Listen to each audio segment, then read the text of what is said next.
Hello అండి. నమస్తే. ఎలా ఉన్నారు? బాగున్నాం. ఇక్కడ తెనాలిలో నేను చూస్తే డెవలప్‌మెంట్ అయితే చాలా తక్కువ స్లో మూవింగ్‌లో ఉంది. డెవలప్‌మెంట్ చాలా తక్కువగా ఉంది. జనాలు మాత్రం ఎంత యాక్టివ్‌గా ఉన్నారు.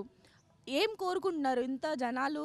ఇక్కడ ప్రెజెంట్ వచ్చేటప్పటికల్లా రోడ్డు రవాణాతో పాటు కంపెనీస్ కూడా ఇప్పుడు హైదరాబాదు, చెన్నై, బెంగుళూరు వీటన్నిటికీ వెళ్తున్నారు, డెవలప్ అవుతున్నారు అని అంటే ఓన్లీ కంపెనీస్.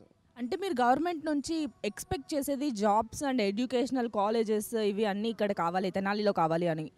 లైక్ జాబ్స్ అంటే జాబ్స్ గవర్నమెంట్ ప్రొవైడ్ చేయాలి, కంపెనీస్ తీసుకురావాలి అని మీరు కోరుకుంటున్నారా? యా చదువుకోవడం మాత్రం ఇక్కడే చదువుకుంటున్నారు. ప్రభుత్వం మారితే వస్తుందని అనుకుంటున్నా నేనైతే. ఏదైనా మార్పు జరగాలి. ఆ మార్పు మనలోనే రావాలి. మనమే తెచ్చుకోవాలి. సో, దానికోసం మీరు ఏదైనా పోరాటం గానీ ఏదైనా చేద్దాం అనుకుంటున్నారా? మనకిప్పుడు సోషల్ మీడియాస్ అన్నీ మన చేతిలోనే ఉంది. దాని ద్వారా మీరు ఏదైనా చేయొచ్చు కదా! మీలాంటి యువత చేయాలి. మీరే సంకల్పం చేసి 10 మందికి మార్గదర్శనం ఇవ్వాలి. ష్యూర్. ష్యూర్. మేము చేస్తాం. Okay, thank you. Thank you.